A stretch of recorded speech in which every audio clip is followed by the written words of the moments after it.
y'all, it's Dalanie. And it's Katie, and this is Classically Black Podcast, where we talk all things classical music and being black in the profession. with trap beats playing in the background. Hey. Hey, y'all. You missed us. You missed trifling stuff in your ears every week. Right, we're back. Not going For anywhere. more, to bring chaos and destruction. Destruction is crazy. Destruction's insane. But yeah, we're back. Notice anything different? No longer disembodied voices. All right. Well, for some people, we are. But actually, this episode will be posted on YouTube, so anybody can watch it.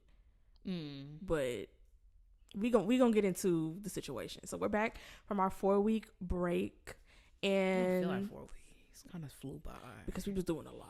Yeah. It was a break for y'all. Oh my God! There's no rest Opposite of a break. Larry. I don't even know.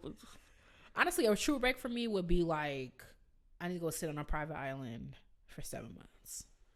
That part. That would be like, okay, I'm rested. I'm ready to go. Anything less than that, 6 months, not enough. 6 months or 3 weeks, not enough. 6 months, 6 6 months, 6 months and 3 weeks, 6 days not enough. in 23 hours. Not enough. In 59 minutes, not enough.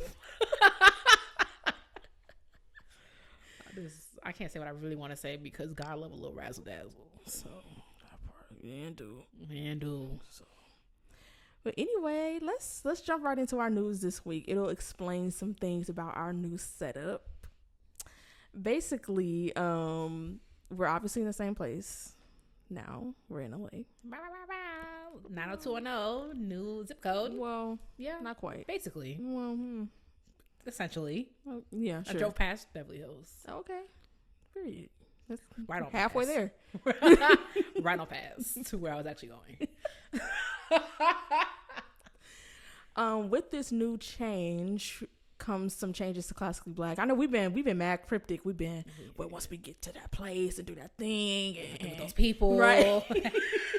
And once we get on that thing, you know, the thing we talk. No, not that thing, but the other thing. I'm gonna text you. But I also feel like the more we go on with what we're trying to do, it's gonna get even. Like It might be a little in and out, y'all. Sometimes you just gotta focus on doing what you do. That's why we took the break, and you know, so we can focus on doing what we're doing. I mean, boxes still aplenty, but Trying to build and stuff. That part. So we just took a little break to kind of get ourselves together, get the mood together, get our little set up, like, and just make some changes to Classically Black. So the biggest thing that's changing about Classically Black is our Patreon. We've been pushing our Patreon, like, I don't know how long we've been on here, a couple months, almost a year. It's been a year? Almost. Maybe a couple months out from a year. But obviously, you know, with us not being in the same place, there was kind of a limit to what we could do. Yeah.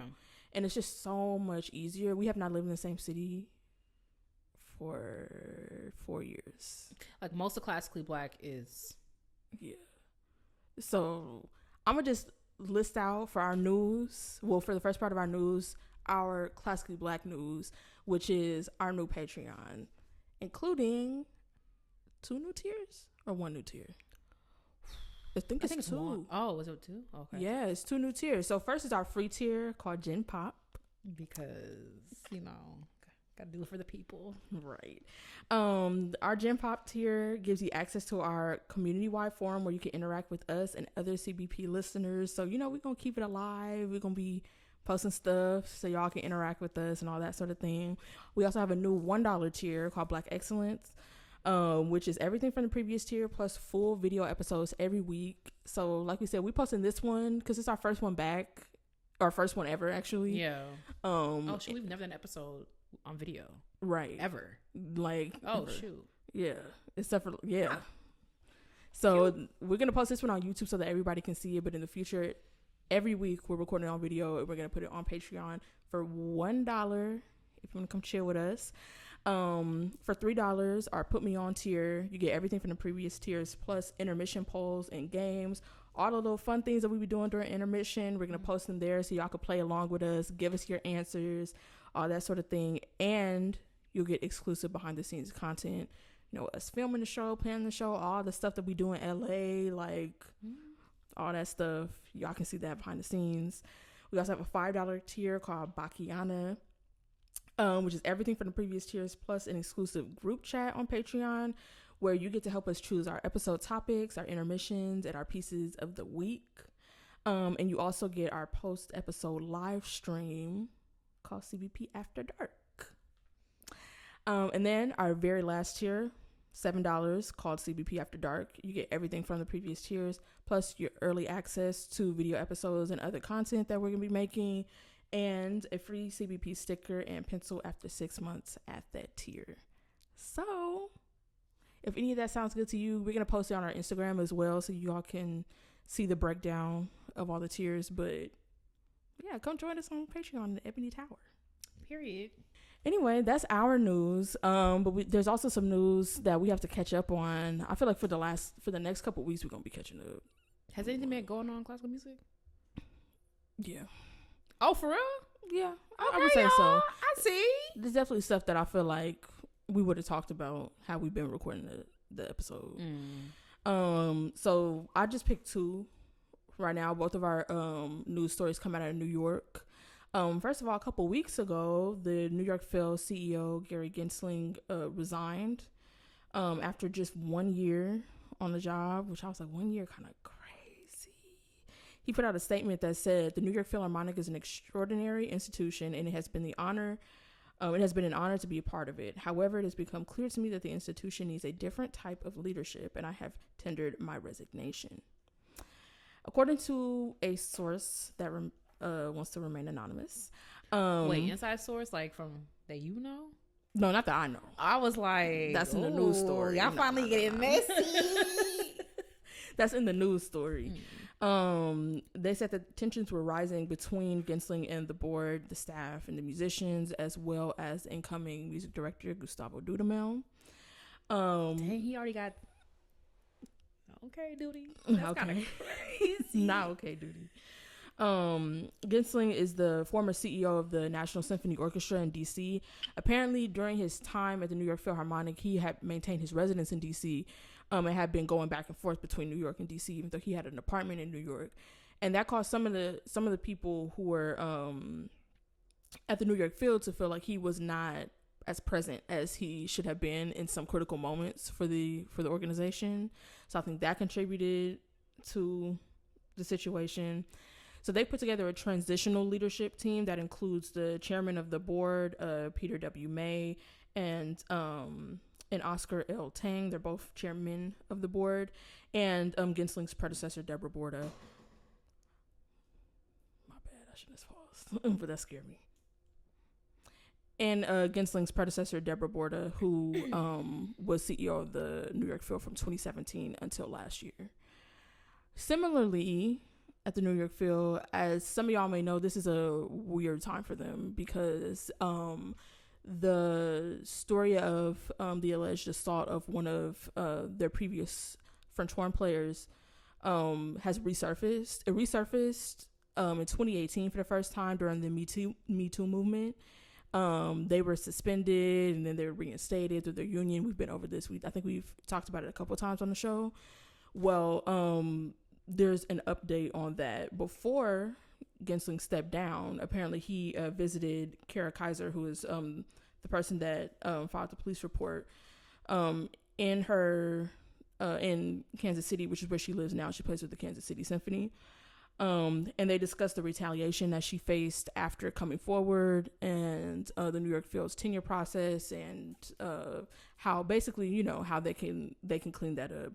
A few weeks after, he emailed her letting her know that she was being released from a clause in her NDA. There was a petition that we shared actually that was basically, calling for them to release her from the NDA. It doesn't look like she's released from all of it, but she's released from a clause that prevented her from seeking employment again with the New York Philharmonic. And what she said about this was, it would be incredibly strange for me to put myself back in that situation, but I do feel like I earned that job. I feel like in a complicated way, I would still want it if the right circumstances were in place. Yeah. You would? I don't know what that's like, so... Yeah. I guess maybe she means like if those two dudes gone, or because we talked about like how crazy it is to like work all your life or something like that. That's a job that's like a top tier job. I just feel like all your colleagues sat around and exactly.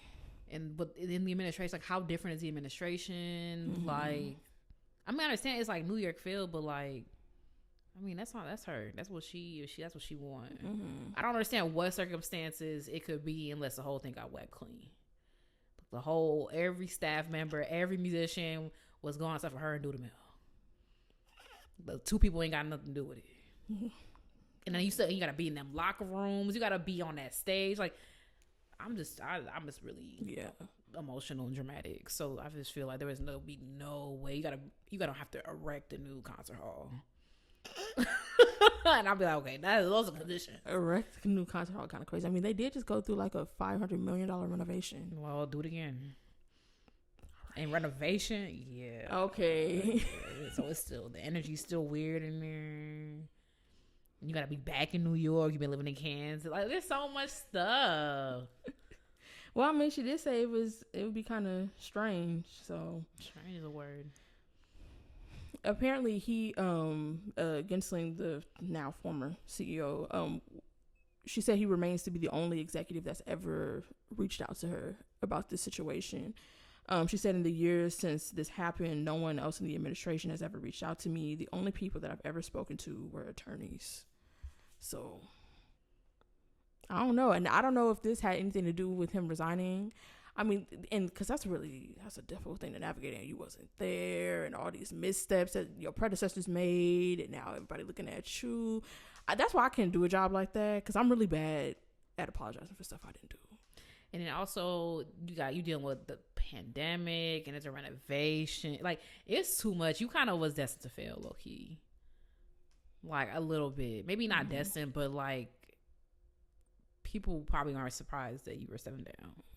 When he said that they need a different type of leadership, I was thinking like it was this situation, because like this is just like, I don't even know how you get an organization not to the other side of this, because like they'll get to the other side of it. It's the New York field, but like, I don't know. I mean, one thing that did jump out was the whole he's living in two different places thing. I'm just like, especially like with a job that big, I don't understand how you think you could live in two different places. Like, that's a little insane. Even like, because people want to see you like in the community. They want to see you at like multiple concerts. They like, I don't know what you thought that you was finna come back and forth between these. Like, you are at the New York field. Like, you need to be present. You need to be at concerts, shaking people's hands. You need to be there. Like, of course, musicians are mad about that because it feels like you're not all in. But also the music directors, they be holding positions here and in Europe. Well, that's really interesting to me. I don't know much about, I'm not going to speak out of turn, but I don't know much about like how that works for an orchestra of that size. But a lot of small orchestras, like, it's in the contract the music director got to live in. Even if you got different whatever, you got to live in the city of you know. So I'm wondering, like, what is that like for someone who's like music director, like San Francisco or whatever, or whoever has like multiple jobs, like what them contracts say? Because I feel like it's not abnormal for, if you are a conductor of a smaller, what's it called, Ropa orchestra, that you live in the city that you're music director of, because people want to see you in the community. They want to see you like around, and the musicians are going to feel away if you don't live there. You just busting in and out, you know. But then it's like something I think we talked about, like, that like there will be, I know Dudamel was in LA, and then also I think maybe in Paris. And then Yannick Nazé-Seguin from Philadelphia Orchestra is there and at the Met, and I think a third place in Europe. Kind of greedy. I was like, can we get ourselves kind of greedy? How you even learn all that music? But also, I need somebody to tell me, Joe not messy. I need to find somebody who messy could tell me how them rehearsals going. But he's also an amazing conductor. So I'm just like, that sounds like this lost thing. Especially like, yeah, I just want to be in my own bed. Like, you get tired of eating out. Philadelphia Orchestra and the Met seems like enough. A third thing kind of crazy. Also, those things seem like they can stand on their own, especially the Met specifically. Like those are huge. Like, I understand, like, Philadelphia Orchestra, any orchestra, they do huge programs, but it's like you're doing 3-hour operas and you're gonna turn around and go conduct Mahler 5. Ooh, greedy. Do your thing though, period. Yeah. Well, that's the news this week. Period. Well, for the intermission, very simple. And I feel like kind of silly because I already know the answer to it, but I mean, our listeners don't. But you know, we've been on a break for 3 weeks, and you know what you've been up to. And yeah, let's get reacquainted. Moving, going bankrupt. You know, Yo, I've never seen my account like it ran through like that. Wowzers. JP Morgan Chase, like, so what's going on, sis? I'm like, I don't know. To be fair, oh wait, no, we already did an episode on that. I was supposed to say we went to New Orleans, but we did that episode, so you already heard about us going to New Orleans, and now we're here. Arriving 72 hours between arriving and being back at LAX was kind of insane. Like, I literally flew in LAX on Sunday. I was back at LAX on Wednesday to go. I haven't had that kind of lifestyle in a minute. Yeah, lifestyle? Because remember, when I was at Eastman, George was like, you literally must stop traveling. Not tether Katie to the city of Rochester. Like, and I remember I made a mistake. He was like, all that. I'm like, okay, you could just teach me. Yeah, that was kind of crazy. But yeah, I'm not used to that kind of lifestyle. But yeah, anyway. Oh, that was it. I mean, what else have I been doing? I mean, we went out. We've been exploring the city a bit. Yeah, I get asked like, "Oh, what are you most looking forward to?" I haven't really like. Oh, if it's not clear, I live in LA now. But which has been like a long time coming. Like, it wasn't sporadic. It was like pretty calculated. Mm-hmm. I think we decided on it when my interests changed, like outside of classically black, which I talked a little bit about, which I surprised myself about.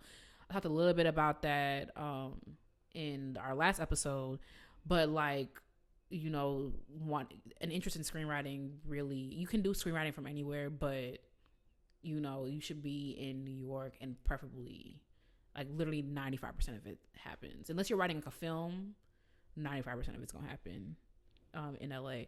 So once we like nailed that down, like March 2023, it was okay. So how are we gonna do this? Because I was still freelancing in Memphis, and it was like a whole thing. But we figured it out, so that's cool. So I'm not really looking forward to anything because I really haven't. I've been to LA several times before moving here, so there's not really anything I'm like, I don't have to, I gotta go to the Hollywood Walk, or I could just drive up there, you know. So I'm not really like, but I have been outside a little bit, you know, trying to. Now you're saying it's not anything. You went to go to that herbal place. You went to go fencing. Okay, actually, this is a perfect thing. Let me know. I told Dalanie I wanted to go to a Chinese herbal medicine place. That is completely normal. I forgot to ask that lady. Even I feel like she would have been on your side anyway because she's kind of serious. But I forgot to ask that lady if that like is a normal thing. Oh, but you know what? I'm finna ask. I'm talking around it, but I'm finna ask. In my one-on-one, I'm gonna ask him and see what he said. That's a completely normal thing. But I didn't say it was not a normal thing. I'm just like, why? I mean, it's not something I've ever heard of, but you just like as a hobby, like just go, like just to go see. But they tell you what ailments you have. Yeah. I'm just like, how is that fun? Because they're gonna write you a little prescription and they give you like tea. To get a prescription for fun? That sounds like, there, y'all. There. Okay. Say no to drugs. Insane, first of all. Secondly, Katie talking about let's go get prescriptions for fun. If you're not, well, Percocet. I was playing. That you act like it's literally some grass they're gonna put in the bag. Like it's not even. It's grass and some rocks that they got from China, and that's fun. Because you could be like, oh, blase, oh, you anxious, oh, you got a little depression, you know. And I could have told myself that. And then I got grass on the front of the lawn. Okay, go boil it up then. Mm-hmm. First of all, it's LA. How much grass is over there? But and then it's herbal medicine. They give you a little tea. So I said I want to go try that. I want to go to Joshua Tree. Like there are certain things I want to do, but like I just want to like I think I said this either, I can't remember if I said this like to my friends or I said it on the show. Honestly, it doesn't really matter. What's privacy? About like I just want to have more fun. I feel like in my 20s I worked way too hard. Like I feel like I was constantly thinking about viola. Viola was constantly stressing me out. Viola constantly had me on the edge of a cliff. Like, and it's not much different. I still play. If you heard my viola say something back, don't worry about that.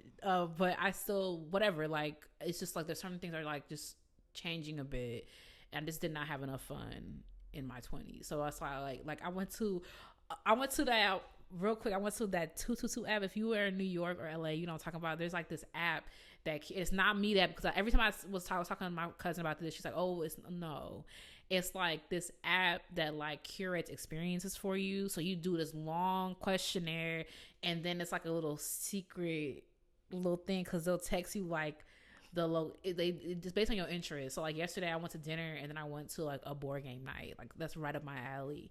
And I didn't know the name of the restaurant until like 24 hours before. And then I got there. You got to give like an alias name at the thing, because, and then they pair you with like these matches. It's like I did stuff like that. You know, we went to jazz, and I'm trying to have fun. I'm trying to be outside. Like that's what. So yeah, that's what I've been up to. Moving, working. I put a concert at Disney Hall. I was on the news. I forgot about that. Oh yeah, my mom said she saw you. Did she? Mm-hmm. That's it. See, Katie been in New York, hit the ground running. She at Disney Hall. She on TV. It's kind of crazy. I've been sitting around. Ooh, cause when I'm done, and then I'm like, now what? Cause I'm so used to like I had orchestra. I got 12. I had way too much on my plate. I was like, I wasn't burnt out, but I was really approaching it. Like I had 12 students. I was teaching 3 violin classes. Like. And then I would be playing with Memphis Symphony. And then it's like, I taught a summer camp before I left. Like, it's just like, I'm happy for this little respite. I'm about to get back on my Zoom. But like, I really needed July. Like, it was great. And your birthday. Oh, right. I'm older now. Not more mature. Don't. Right, it's going the opposite way. Yeah, definitely less mature. Well, yeah, taking writing classes. Yeah, it's been great. July was a lot of fun. I just want to be outside a little bit more, like a little hair. I don't be going nowhere. All right, this week was good though, because we went to Hollywood Bowl on Tuesday. I went to that thing yesterday. Yeah, it's been good. I'm trying to be outside more. Is kind of crazy. I'm trying to live. Like this week was good. We went outside like every other day. I didn't go outside every other day. It's funny because you said I'm trying to be outside and have fun. I'm like, okay, inside and have fun. Period. I'm trying to like be at events, look cute. Yeah, summer too. About to be cold. Well, no, it's not. But do it get cold here? It can be, but not like. I mean, you're from Chicago, so I would hope. It'd be a little chilly at night. I'd be like, hold on. So you're not from Chicago, okay? It'd be chilly to you? It like when we went to the Hollywood, I was like, burr. I mean, yeah. I mean, I had a sweatshirt. Like when I put a sweatshirt on, it was fine. Yeah, it'll be a little chilly. I'll be like, I just didn't think you would think it was cold. I didn't think it's cold. No. Oh, you said you was freezing. Or was that just hyperbole? It was hyperbole. Because like literally once I put my jacket on, I was like, well, I mean, of course it's hyperbole because like it's below 30.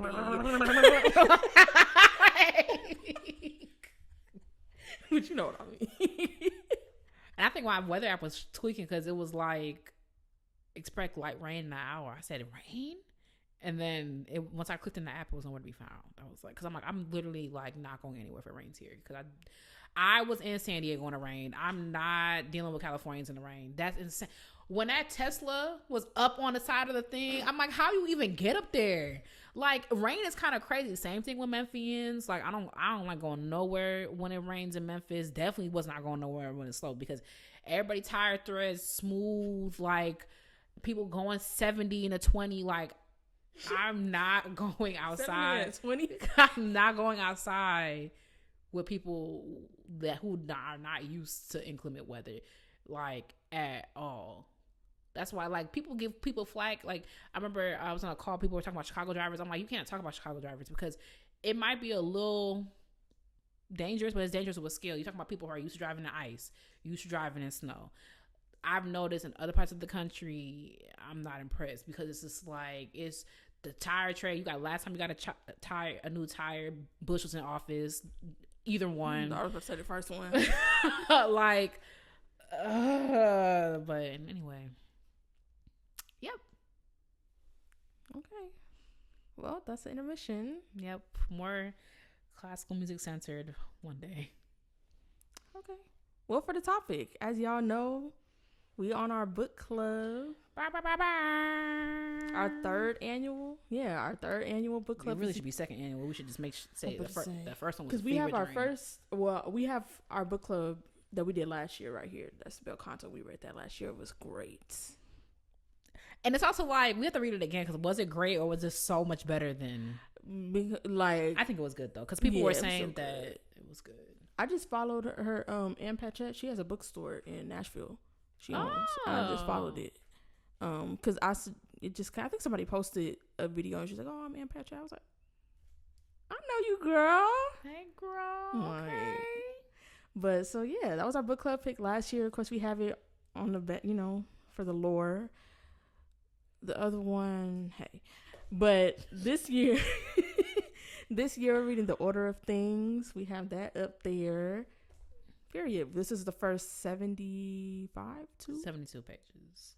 Oh, 72? Yeah. It was 75. Oh, it was 72? I thought it was 75. 72. It doesn't matter. I read 75. Maybe it is. I don't know. Okay.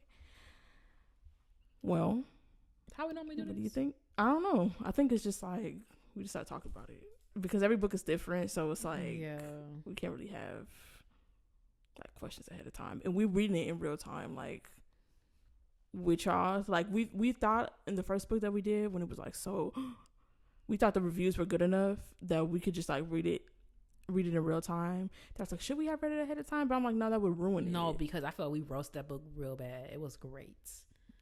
Talking about it. Yeah. Cool. What do you think so far? I thought it was fine. I think I had to get used to the way it's written. Yeah, It's written in verse, which means like it looks like a poem every page, which is why we're also kind of why we're reading so many pages, because like each page is really like half a page. Like, but I didn't realize that it would be like my mind wasn't registering those first couple words, because the first couple words are written like it's a chapter title, and so they're like in bold. So it was like I had to like reread that sentence and like to try to register it as not a title. Like that was really weird. I try not to be like hypercritical because obviously it's written by a Black woman. Like the story is fine so far. Oh yeah, basically, so this girl named April and she's a drummer. That's so vague. She's a drummer. She's going to a different school than her best friend, and her best friend's a violinist. He's a prodigy, and she was basically told to like quit drums. And her mom is very like likes peace and quiet. She was ironic that she's a drummer, and just talking about her first couple days at her same school without her best friend Z. I'm trying to figure out, like, maybe I missed it because sometimes I'll be missing stuff, but I'm just like, I'm not sure why it's written in prose yet. Like outside of it, like it's a book about music, like maybe like it's supposed to give like song lyrics, but she's not a vocalist, and also, so what? Like, why can't it just be written regularly? So maybe we'll find out later why it's written this way, but like it's not. It seems like kind of pointless for it to be written this way, honestly. Yeah, I agree. I don't know. Oh, okay, good. Because I was like, are you being too critical? But like literally, like. And I mean, like, I don't think it's too critical just because it's also not a big thing. Like, obviously, it has to do with the book. Like, I don't know if you could show like what we mean, especially like it's like pages be wasted. Like, look, like it's all like empty. And so I too don't see the point yet, you know, and like I guess it's different, but like I don't think that it's really adding anything. Luckily, the actual story itself, like, is fine to read. Yeah, you know.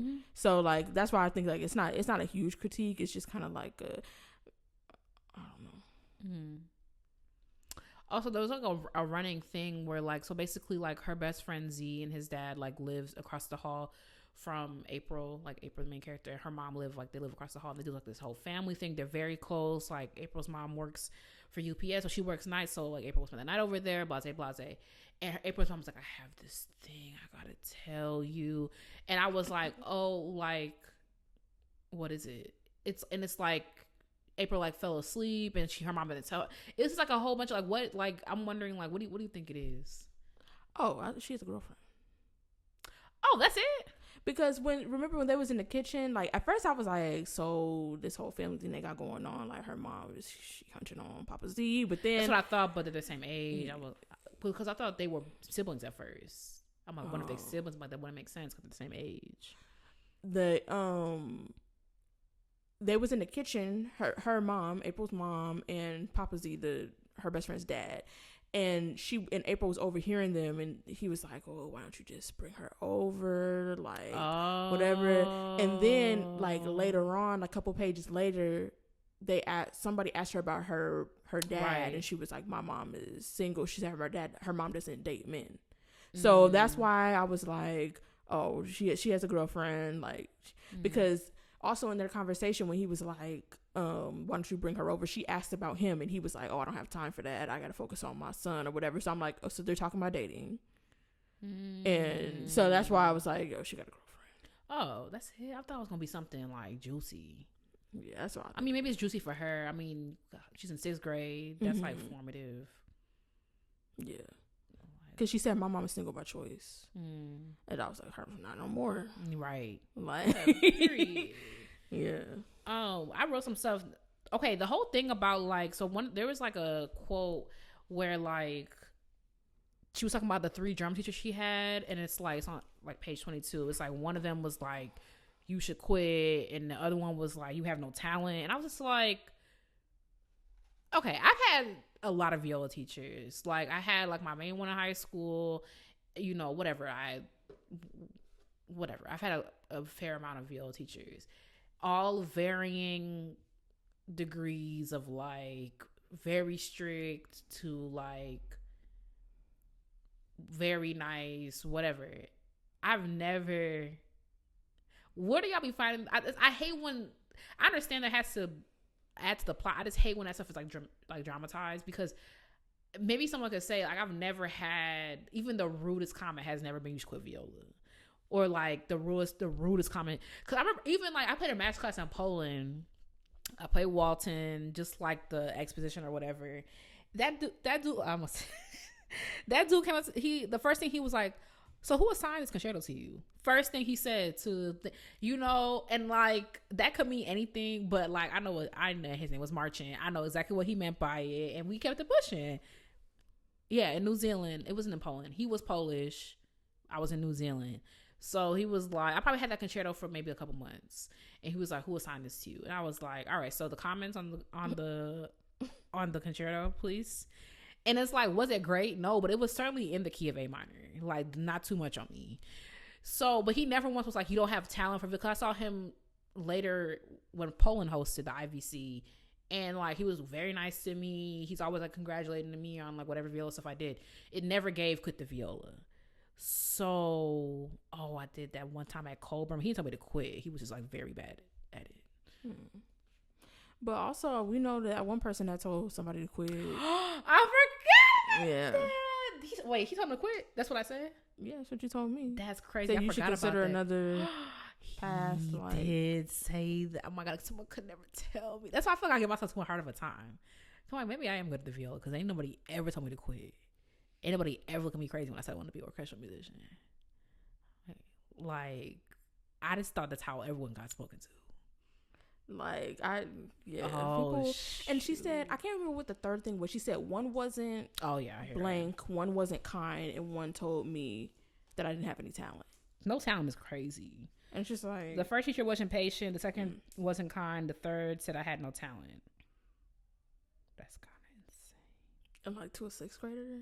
To a sixth grader is insane. First of all, do you tell your mama that? Cause talk to my kid like that. That part. I don't know. Like, And then your best friend, a prodigy. Also, one thing I will say, as a person who is around, I will say, like, children have more vocabulary around their feelings these days because of social media. But one thing that jumped out to me is like what did I write down? It was like,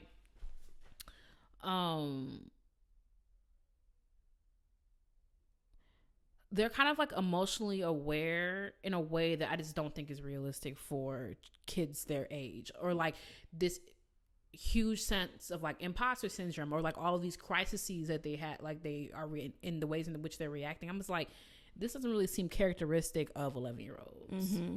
Like, Z, like, he's like, I'm the best in the world, I'm the best violinist in the world, and then he like went to this new school and he was like, ooh, maybe I'm not. And it's like, I guess that's fair, but like literally I thought I was the best violinist in the world in 6th grade. I don't care if you're better than me, I don't care like if I'm the worst. I thought I was like the best violist ever. And I just feel like, obviously I didn't have social media, I didn't have like whatever, I'm also been delusional my whole life, but like I just thought, just like the vocabulary, the ways in which they were speaking, I'm just like, this is not real. These don't give 6th graders to me. They skew older. Also, what I mean, who was you around when you was thinking that? Because like I wondered, like I didn't think I was the best bass player in the world, but like when I went to Interlochen, I was like, oh, like that was like a level of people that like I did not know existed at my age, you know. So like it could be that, but I didn't notice that in one. I can't remember what it was though. Sometimes I be feeling like I don't have nothing right down. I mean, I do have notes on it, but there was like one thing that one of them said that I was like, how old are y'all? Yeah. Yeah. Maybe I should have took note of it too. I went to take notes and I realized all my stuff is packed up. So I have no stickies. So I'll have that for next time. Ask me, girl. I have the little tabs. Yeah. I need there's something that jumped out. I know exactly what you're talking about. It was like, some stuff just be like, maybe because like I was actually a kid. So like I was playing outside. I was jumping double dutch. Like there was no worries. Everything's perfect type of childhood. So I mean, it wasn't, but like it seemed so I just wasn't. Maybe like other people can be like, girl, no, this is how they speak, but it just kind of they just skew old to me. There was was there a typo on yours? Oh, I don't know. Do you remember? It was a significant one. It was a name switch up. Oh, let me see. I wrote down what page it's on, because I was like, it actually like affects the story, and I'm like, am I crazy? Like maybe you could see on page 49. See, I'm like, between the first book that won't be named and this, I'm like, maybe I should be an editor if we're gonna be doing the same type of work.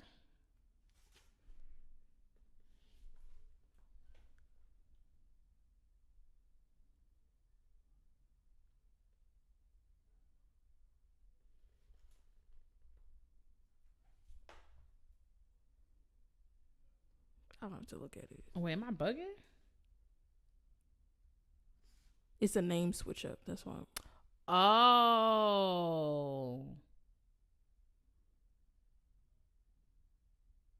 Wait, I don't get it. Let me see. Because April could turn red.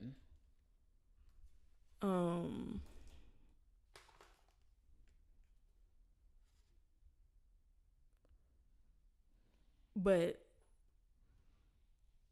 April is the narrator. So she says April turns crimson. She should say I turn crimson.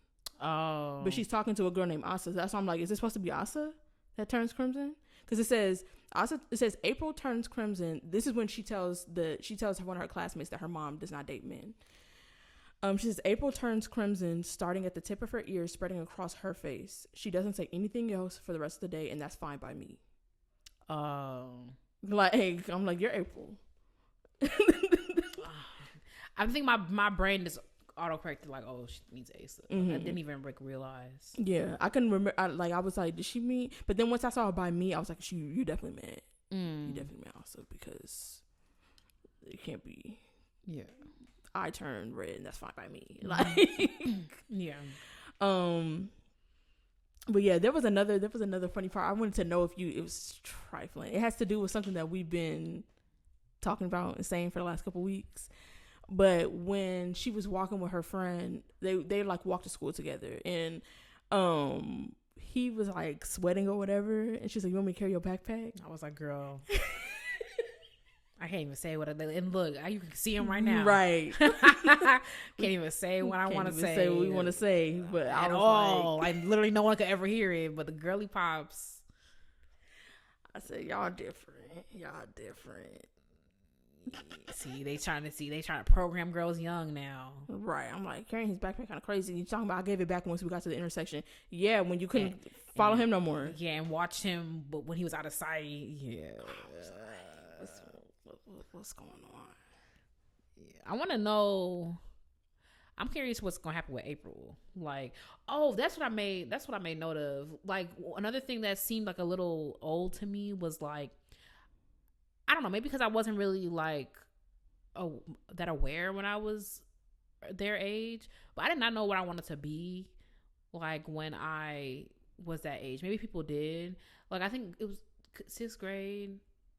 Yeah, I think I had like an arbitrary answer, like doctor or whatever. But he was like, I want to be in the Boston. I'm gonna be the first Black person in the Boston Symphony Orchestra in their 141 season. And I'm like, is that for the reader, or is that like actually like that level of is that level of detail for the reader, or is that like actually like what he's supposed to be saying? And then when she was like, I want to be the whole like drummer thing, I was like, okay, fine. Like, you want to be. I just thought, I was just like, I don't know. This seems so. I don't know. I mean, I could see. Yeah, I didn't think about the whole 141 year history. Like, it's math specific. The whole thing about wanting to be like the concert master or whatever, I could see that if you're an orchestra kid. Yeah. Like, and I mean, I guess that could be his quote unquote arbitrary answer. That's true. I felt bad because I was like, okay. Oh, they got you. I was like, they got you real bad. When you said these music schools always be there because there's a new sucker every day. There's a new sucker every day. I said they got him.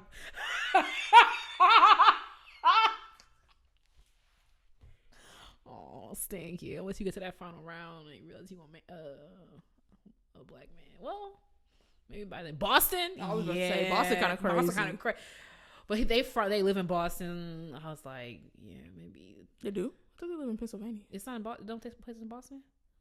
I thought it was Pennsylvania. Oh, it could be. They only mentioned it once. I was like, you got to pick a different city. Any other city, actually. I was like, okay, Sting, they got him.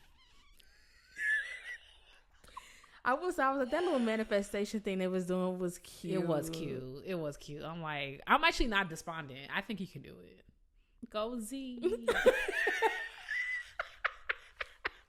No. I think he could do it. I think he could do whatever you want. Genuinely.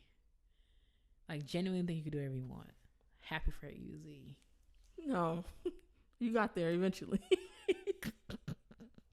But when I was reading it, because I'm not jaded. I really am not. Mm-hmm. But when I read that, I was like, oh, and then I was like, okay.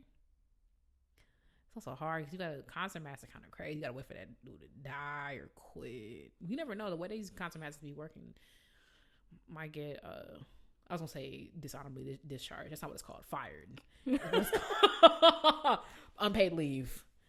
The way classical music been moving. I was about to say, I mean, speaking of a new sucker every day, he could go to that concert master program at Eastman. You see when I said it, it sounded kind of harsh, like, oh, they got a new sucker every day. But that... Well, okay, but to be fair, we talked about that at length. Like, program full of suckers. Like, what are y'all doing? You signed up for that? Maybe a class, but a program kind of crazy. I just can't... Like, do the teachers also, like, do y'all believe it? Maybe a violinist could tell me, but I'm like, that I can't even say what I want to say. That sounds ridiculous to me. I can't even say what I want to say. Yeah, I'm not going to go there. We'll cut it's it the out. first day back. We'll cut it out. No, we won't. Right. No, I'm just kidding. It's fine. I've said enough. I'm happy for Z, and I'm happy that, you know, He's doing his thing. Yeah. I was like, oh, hopes and dreams. Like, that kind of little manifestation thing was cute. And I don't even know, like, if I would have been doing that at that age, man, like, manifestation. All I want to do, back when I was in 6th grade, I was having the time of my life. You could get 4 things for $1 from the corner store. I was jumping double dutch. I was outside. Fries used to be $2 from the local spot. I was living. I was not thinking about viola. I was not thinking about homework. Homework used to be worksheets. That was a time of my life. Wow. I was having the time. Wow. Kind of missed that. You get oatmeal cream pie, a bag of chips, now and laters, and zebra cake. $1. Not plus tax. Crazy. $1. And Katie was in 6th grade in 1953. And what we used to do was just like, I would never do that today because that's so gross. But what we used to do, you would get, because you get 4 chips for $1, you would get like freaking like whatever, like Flamin' Hots and like Doritos and maybe like some Funyuns for the plot and like one more thing. And you would put the little black bag that came in, you would jump all of them into the bag and shake it up. That's crazy. We used to drink from the water. The hose used to be outside. I used to be outside all day long. All day. Jumping double dutch, riding bikes. Getting back to your roots. Scooters. Like, I was having a blast. I was not thinking about, when I grow up, what are we doing tomorrow? Like, what a time. Not to be inside by this time the street lights came on. And my mom used to make me dinner. Wow. Now I'm paying rent. Don't grow up. But you know what? I'm able to pay my rent and my car note, and I'm very grateful for that. And I forgot the government was talking to me crazy, talking about I owe more money from 2022. Like, did Trump pay his bill yet? I gotta pay. Like, that's kind of crazy. Do not need my little money on. Wow. Anyway, let's move on. Come on. I'm just thinking about like how much fun I used to be having. I used to be having so much fun. Katie. And then I would go inside at 2 p.m. so I could watch Emeril Lagasse and Rachel Ray and the Barefoot Contessa. And I would eat dinner. And then it's time for my Disney Channel original movie at 7 Central. Like, I was living my best life. Oh my God. And I would just wake up the next day and do it again. Y'all talking about going on tour with a band and work. That's kind of and they priming kids for capitalism. It's late stage capitalism. Cause I had a way different childhood than they have. I mean, they kind of they gotta make do with their family situation. That's true. Like, their mom working overnight, and she's sleeping on a couch in the middle of it. The neighbor, like, she goes over there and sleeps on that couch when her mom's working overnight and stuff like that. Like, she was talking about how her friend, or not her friend, but the girl that she's partnered with at school had like a really different upbringing from her. She was like, I know she lives like in a house, I live in an apartment, she got 2 parents at home, I got my situation. So I don't know, it seems like they happy though. Yeah, that's the thing. Like, it's funny how that 2-parent thing really be eating you up when you younger, and then you get older and be like, actually, my mama kind of ate that up.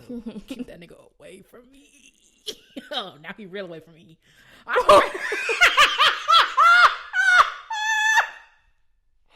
keep forgetting that happened.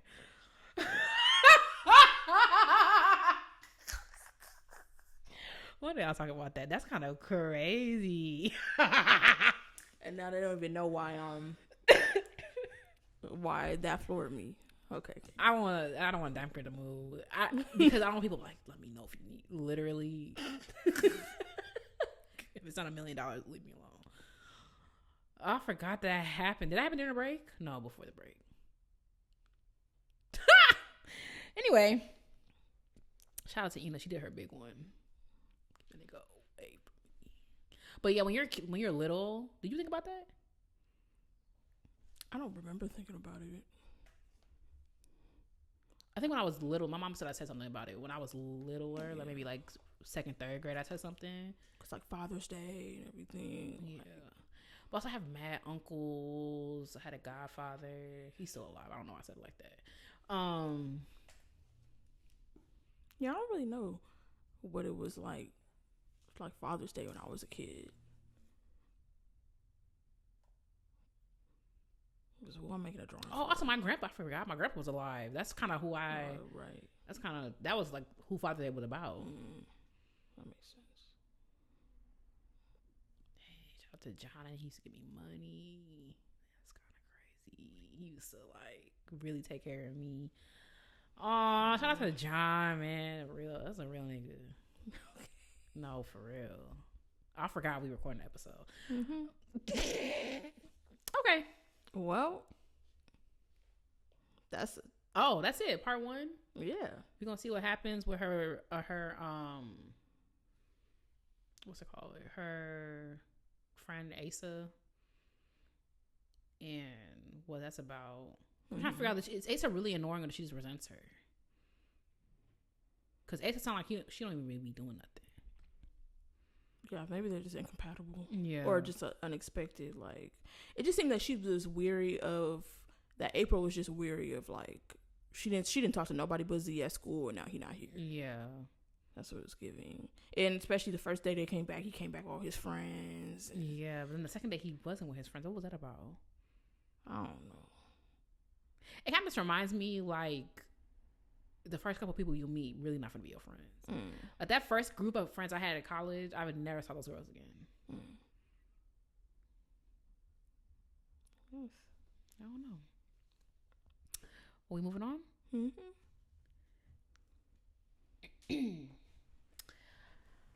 All right, y'all. It's time for Black Excellence, where we hype you up, gas you up, and give you your props because there's room for everyone at the top. This week I'm talking about Dr. Sakina Davis.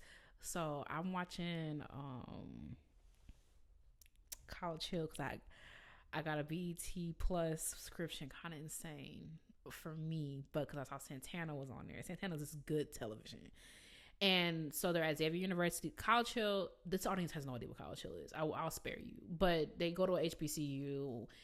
It's celebrities, and they're supposed to get like some type of certificate in interdisciplinary studies. And they're like experiencing college for the first time. It's all the shenanigans you think it would be with people who never get told no. Now having to do homework, having to be somewhere on time, having to, having consequences. Like, yeah, it's kind of, I was telling Dalanie that Santana's behavior is, you would expect it, but okay. Coming back at 5 a.m. from the club on a Thursday is kind of crazy when you got class in the morning at 9 a.m. But okay. Anyway, I say that because Dr. Sakina Davis is assistant professor of voice and director of opera workshop at Xavier University of Louisiana, which is where I saw her on College Hill. She earned her bachelor's of arts in music at Spelman College, then completed her training at the College Conservatory of Music at the University of Cincinnati, where she received her master's and doctoral degrees in classical voice performance with a cognate in ethnomusicology. While actively performing as a soprano, Davis has held positions at Perimeter College of Georgia State University, Clark Atlanta University, Spelman College, and the L System Inspired Program, Atlanta Music Project, as a vocal instructor, lecturer, and choral director. Her research interests include Spanish language vocal repertoire and intersections between opera and the African diaspora.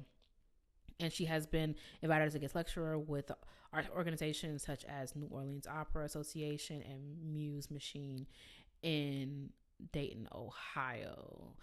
So shout out to you, Dr. Davis, and everything you are contributing to the field.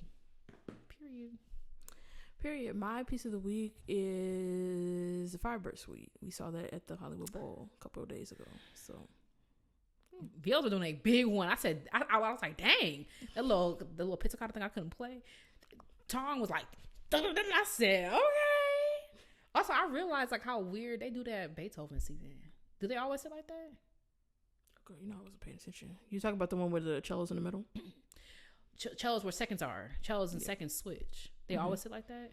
I don't know if they always do, but it's not uncommon. That's very weird to me. It's just they might always sit like that.